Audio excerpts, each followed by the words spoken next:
తాకట్లో ఉన్న మీ బంగారాన్ని విడిపించి ఆ రోజు ఆన్లైన్ రేటుకి కొంటాం. Sharma gold company. మే 15వ తారీఖు నుంచి 26వ తారీఖు వరకు కాళేశ్వరంలో జరుగుతున్నటువంటి సరస్వతి పుష్కరాల్లో భారతీ శంకరపీఠం వారిచే కొన్ని కార్యక్రమాలు జరుగుతున్నాయండి. ఆ వివరాలు తెలుసుకుందాం. ప్రస్తుతం మనతో పాటు ఉన్నారు భారతీ శంకరపీఠం వ్యవస్థాపకులు, ప్రముఖ ఆధ్యాత్మికవేత్త, బ్రహ్మశ్రీ అన్నవరపు తిరుపతి మూర్తి అవధాని గురువు గారు. వారితో మాట్లాడదాం. గురుగారు నమస్కారం అండి. ఓం శ్రీ మహాగణాధిపతయే నమః. ఎంతటి పవిత్ర స్థలం, చాలా సంతోషం అనిపించింది అడుగు పెట్టగానే. అవునండి, త్రివేణి సంగమం కదా గురువు గారు. ప్రాణహిత గోదావరి అంతర్వాహిని సరస్వతి. 2 సంవత్సరాల క్రితం మనకి ఇక్కడ ప్రాణహిత పుష్కరాలు కూడా ఇదే ప్రాంగణంలో మన ప్రాంతంలో వచ్చింది. ఇప్పుడు సరస్వతి పుష్కరాలు చాలా ప్రత్యేకము. అయితే ఈ ప్రాంతానికి చాలా విశిష్టత ఉందని విన్నాము. సాధారణంగా ఒకటే శివలింగం చూస్తాం మనం. కాళేశ్వర ముక్తేశ్వర క్షేత్రం. మన కర్మ ప్రారంభం ఏంటంటే మన తెలుగు వాళ్ళల్లో చాలా మందికి ఈ క్షేత్రం గురించి తెలియదు. నిజం గురువు గారు. ఇదైతే ఎక్కడెక్కడి నుంచో మహారాష్ట్ర నుంచి ఇక్కడి నుంచి వాళ్ళు బళ్ళు కట్టించుకొని బస్సులు వేసుకొని వచ్చి ఇక్కడ వచ్చి నిద్ర చేసి స్వామివారి ఆరాధన చేసుకుని వెళ్తారు. కానీ ఇక్కడ ఉన్నటువంటి పరివాహిక పరిసరాలలో ఎవ్వరికీ కూడా కాళేశ్వర ముక్తేశ్వర క్షేత్రం గురించి, అంటే కాళేశ్వరం మాత్రమే తెలుసు. కాళేశ్వర ముక్తేశ్వర క్షేత్రం అనేటువంటి పదం గురించి కానీ ఇక్కడ విధానం గురించి కానీ ఎవ్వరికీ కూడా దాదాపుగా తెలియదు. ఎందుకంటే అది మనకు ఇత పూర్వం విషయం తెలిసినా ఇక్కడికి వచ్చిన తర్వాత పూర్తిగా అది నిజమని తెలియదండి. సాధారణంగా గురువు గారు కాళేశ్వరం అనగానే శివాలయం ఉంటుంది, అక్కడి వరకే అనుకున్నాం. కానీ స్వామివారు స్వయం వ్యక్తమయ్యారు. ఒకే సోమసూత్రం మీద 2 శివలింగాలు పక్క పక్కనే. అద్భుతం. అది కాళేశ్వరుడు ముక్తేశ్వరుడు ఇద్దరు ఒకే సోమసూత్రం మీద, ఒకే పానుమట్టం మీద ఇద్దరు కూడా పక్క పక్కన ఉండటం అనేటువంటిది యోగం. దానికి తోడు సంగమం, త్రివేణి సంగమం, అంతర్వాహిని సరస్వతి. మనకు సరస్వతి నది ఇక్కడెక్కడా లేదమ్మా. కాకపోతే ఇంకా మనకు పరిసరాలు ఉన్న వాళ్ళందరికి అదృష్టమైనటువంటి ఒక విషయం కూడా నేను చెప్పాలి. ఇప్పుడు చారుధామ యాత్ర ఉంది కదండి, ఆ చారుధామ యాత్రని ఆపేశారు వారి వల్ల ఇవాళ ఉదయం. నాకైతే ఒక రకంగా అనిపించింది, ఎక్కడెక్కడికో వెళ్లాల్సిన అవసరం ఏంటి? కాళేశ్వరుడు కాళేశ్వరుడు అంటే కాలాతీతుడు, కాలుడు. అంటే మనకు కలిపురుషుడు అని ఎవరైతే ఉంటారో ఆ కలిపురుషుడు మన జోలికి రాకుండా కలిపురుషుణ్ణి కట్టడి చేసేటువంటి కాళేశ్వరుడు. ముక్తేశ్వరుడు తద్వారా ప్రతి దాంట్లోనూ కూడా మనిషి కోరుకునేది ముక్తి. ఆ ముక్తిని వెంటనే ప్రసాదించేటువంటి వాడు. చరిత్రలోకి వెళ్తే మనకు వివరంగా చాలా చెప్పుకోవాల్సి ఉంటాయి. క్లుప్తంగా మనం చెప్పుకునే ప్రయత్నం చేస్తున్నాం. ఇప్పుడు ఈ చార్ధామ్ యాత్ర అనేటువంటిది చాలా మందికి ఆగిపోయింది ఇప్పుడు పూర్తిగా. అయితే మన్న అనేటువంటి గ్రామము మనకు బద్రీనాథ్ నుంచి లోపలికి వెళ్ళాలి. కొండ అడుక్కి వెళ్తే అక్కడ సరస్వతి అమ్మవారి నది అక్కడ మనం చూడొచ్చు. అక్కడైతే సరస్వతి అమ్మవారి, ఇక్కడైతే అంతర్వాహిని మనకు ప్రయాగరాజు కూడా అంతర్వాహిని. సరస్వతి అమ్మవారు దాదాపుగా ఎక్కడైనా అంతర్వాహినిగానే ఉంటారు. అందుకని జ్ఞాన సరస్వతి అని మనం కూడా చెప్పుకున్నాం, అంతర్వాహినిగానే ఉంటారు. అదే అంతర్వాహిని సరస్వతి ఇక్కడ కూడా మనకు త్రివేణి సంగమంలో ఉండటం, గోదావరి ప్రాణహిత అంతర్వాహిని సరస్వతి నది, ఈ 3 సంగమం. ఇక్కడ కాళేశ్వరుడు ముక్తేశ్వరుడు అనేటువంటి ఇద్దరు కూడా ఈశ్వర రూపాలు ఒకే సోమసూత్రంలో ఉండటం చాలా విశిష్టం. ఇప్పటిది కాదమ్మా, కొన్ని వందల సంవత్సరాల క్రితం ఆలయం ఇదంతా. దీని గురించి తెలియకపోవటం నాకు చాలా బాధాకరంగా ఉంది. అంటే ఎవరెవరికో తెలియదంటే వేరు, మన తెలుగు వాళ్ళలో, తెలుగు రాష్ట్రాలలో కూడా తెలుగు వారికి దాదాపుగా క్షేత్రం గురించి తెలియదు.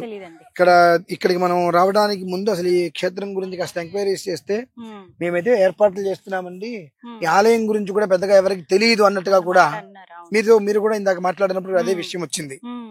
అనుకున్నాం మనకి ఎంత అద్భుతమైన క్షేత్రం ఉంది, అది తెలుసుకోలేనటువంటి కర్మ ప్రారంభంలో మనం బ్రతుకుతున్నామా అనంత బాధ వేసిందమ్మా. కనీసం అంటే అదే అనిపించింది. ఈ పుష్కరాలు నిజంగా ఒకవేళ ఈ యొక్క ప్రయాగరాజు చార్ధామ్ గనక క్యాన్సిల్ కాకపోతే అందరూ దాదాపు అంటే యుద్ధం రాకపోతే అందరూ అటే వెళ్ళేవారు. మళ్ళీ ఇది ఎవరికి కూడా తెలిసేది కాదు. కానీ భగవంతుడు ఈ రకంగా వచ్చేటువంటి కాలంలో ఎలాంటి ఇబ్బందులు లేకుండా, ఏ రకమైన ఇబ్బందులతోటి కాలగర్భంలో కలిసిపోకుండా ముక్తి అనేటువంటిది ప్రతి మనిషికి ఇవ్వాలని చెప్పి బహుశా ఆయన సంకల్పం చేసుకున్నాడు. అదే కారణం ఈ క్షేత్రం ఇప్పుడు ఇక్కడ పుష్కరాలకి రావటం. ఈ రకంగా మనం ప్రతి ఒక్కళ్ళకి కూడా ఈ విషయాన్ని గురించి తెలియచేయాలని అనుకోవటము, అనుకున్న వెంటనే మనకు అవకాశం దొరికి ఇక్కడికి రావడం కూడా నిజంగా అది కూడా ఒక అదృష్టం అండి. ఇక్కడికి వచ్చాక చూస్తున్నాం కదా, ఏర్పాట్లు కూడా దాదాపుగా అన్ని చేస్తూ ఉన్నారండి. ఇంకొక 4 రోజుల సమయం ఉందంతే, దాదాపుగా పూర్తయిపోయినట్టే. అయితే ఇక్కడ నేను ప్రత్యేకంగా విన్నానండి, ఈ పుష్కరాల 12 రోజులు ఏవైతే ఉంటాయో అప్పుడు పితృదేవతలకు అని చెప్పి కొన్ని కార్యక్రమాలు ఇవి కూడా చేస్తారంట కదా, అవి ఇక్కడ ఎలా జరుగుతాయి, ఏంటి, ఎవరైనా రావచ్చా, ఎలా అంటారు? ఒక్క మాటగా ఇది ముక్తి క్షేత్రం, మౌక్తిక క్షేత్రం. అంటే ఇప్పుడు కొంతమంది ఎలా అయినా తీసుకొచ్చేమో, స్వతహాగా ఈ పుష్కరాలలో పిండ ప్రదానం అనేటువంటిది చనిపోయిన వ్యక్తులకి చేస్తూ ఉంటారు.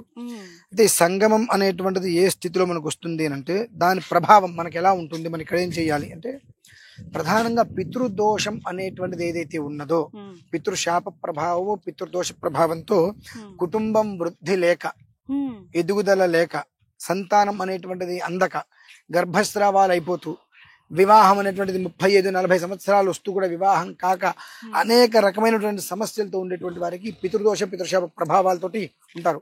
అటువంటి వారందరూ ఖచ్చితంగా ఇక్కడికి వచ్చి దానికి ప్రాయశ్చిత్తంగా ఇక్కడ మనం భారతీయ శంకరపీఠం ఆధ్వర్యంలో ఇక్కడ నిర్వర్తిస్తామమ్మా. 12 రోజుల పాటు కూడా పితృదోషానికి పితృశాపానికి ఖచ్చితంగా ఈ యొక్క పితృ కార్యక్రమాలు ఏవైతే ఉన్నాయో ప్రతి ఒక్క దానికి ఇక్కడ గోశాల ఎదురుకుండానే మనం ఏర్పాటు చేసాం. అక్కడే చేసుకొని చక్కగా వచ్చి ఇక్కడ నీటిలో కలుపుకొని వెళ్ళడానికి వీలుగా కూడా మనం ఏర్పాట్లు చేస్తున్నాం. కనుక ఇక్కడ మనం ప్రధానంగా పితృదోషము పితృయజ్ఞం అంటారమ్మా దీన్ని. యజ్ఞం అనేటువంటిది మనం అనేక రకాలుగా చూస్తూ ఉంటాం, కానీ అన్నిట్లకన్నా ఉత్కృష్టమైనటువంటిది పితృయజ్ఞం. ఋషి రుణం, పితృరుణం, దేవరుణం. ఈ ఋషి రుణం అనేటువంటిది తర్పణలతో మనం హోమాలు చేసి తీసుకుంటాం. దేవరుణం పూజలు పునస్కారాలు చేసుకుంటాం. కానీ పితృ రుణం అనేటువంటిది అంత తేలిగ్గా తీర్చుకునేటువంటిది కాదు. అటువంటి పితృ రుణం అనేటువంటిది తీర్చుకోవాలంటే ఈ జన్మ మనకు సరిపోదమ్మా. నిజమండి, అదైతే అది ఖచ్చితం. పితరం అంతేచ కర్మని అన్నారు. చనిపోయి ఉన్నంత కాలం వాళ్ళ మాట మనం ఎట్లాగో వినం. ఖచ్చితంగా వాళ్ళు గతించిన తర్వాత అయినా ఎన్నో రకాల క్రతువులు చేయవలసి ఉంటుంది. వాటిల్లో ఏదో ఒక లోపాలు వస్తుంటాయి. ఆ లోప ప్రభావమే పితృదోషానికి పితృశాపానికి మూలమమ్మ. కాబట్టి ఈ పితృదోషంతో పితృశాపంతో ఎవరైతే బాధపడుతున్నారో వారు వచ్చి ఇక్కడ పిండ ప్రదానం వదిలి పితృతర్పణ వదులుకొని తిల హోమం, ఈ 3 ప్రాతకాల సంకల్పం, 4 కూడా ఈ రోజు మనది కాదు అనుకుని వచ్చి ఉదయం పూట స్నాన సంకల్పం చెప్పుకొని స్నానమైన అనంతరం పితృదేవతలకు పుష్కర శ్రార్థ విధిలో పితృదోషానికి సంబంధించిన మహాకృతువుని పూర్తి చేసుకొని పిండ ప్రదానాలు ఇచ్చుకొని అనంతరం పితృతర్పణ, ఈ 3 పూర్తయిన తర్వాత తిలహోమం చేసుకోగలిగితే పితృదోషము పితృశాపం అనేటువంటిది పూర్తిగా ఎలా చెబుతున్నారండి పూర్తిగా అవుతాయని చెప్పి. మళ్ళీ ఎక్కడ ఒక శేషం ఉంటుంది కదండి అని. నిజమేనమ్మా, శేషం ఎప్పుడు ఉంటుందనంటే ఒకవేళ మనం ఇంకెక్కడికైనా వెళ్ళినట్లయితే శేషం మిగిలేదేమో. ఈ క్షేత్రం పేరే ముక్తి క్షేత్రం. క్షేత్రం పేరే ముక్తి క్షేత్రం. కాళేశ్వరుడు ముక్తేశ్వరుడు ఇద్దరు మనకు ఈ కాలానుక్రమంగా కాలాతీతంగా వచ్చే దోషాలే ఇవి మనకు. ఇప్పుడు మనం కరోనా వచ్చింది, ఆ సమయంలో చాలా మంది దహన సంస్కారాలు కూడా చేయలేకపోయారు. అంటే కాలం నుంచి వచ్చిందే కదంతా కూడా.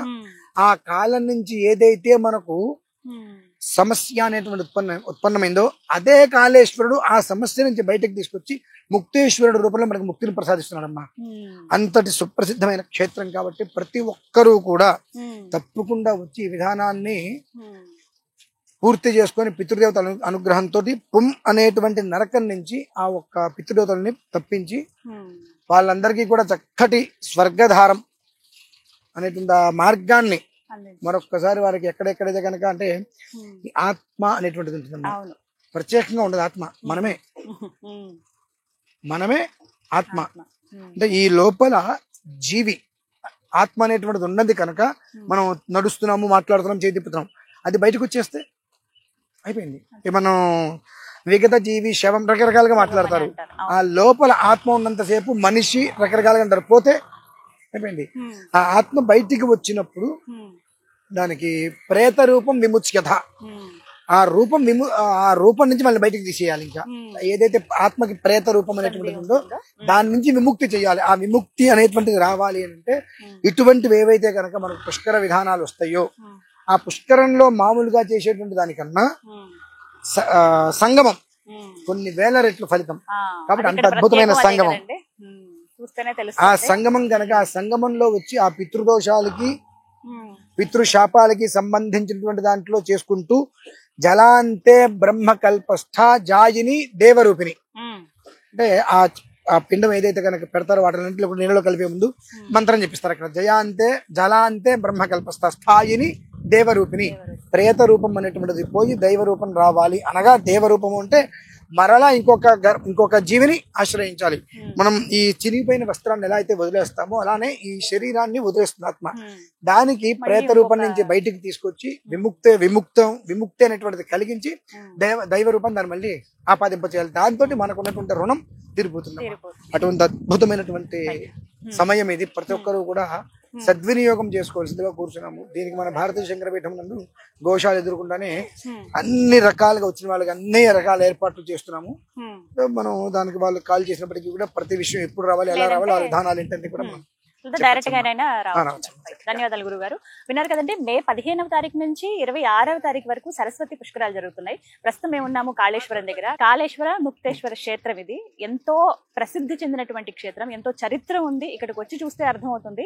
పవిత్రమైన త్రివేణి సంగమంలో స్నానం ఆచరించి ఈ పుష్కరాల్లో ఆ పుణ్య స్నానాలు చేసుకున్న స్వామివారిని దర్శించుకుంటే ఎంతో పుణ్యం అని భావిస్తాం. అలాగే ఎవరైతే పితృదోషాలు ఉన్నాయని భావిస్తున్నారో మనం జాతకాలు చూపించుకున్నప్పుడు గురువు గారు చెబుతూ ఉంటారు. అవి మనకి ఎక్కడ నివారణ అవుతాయనేవి కూడా చాలా వరకు తెలియదు.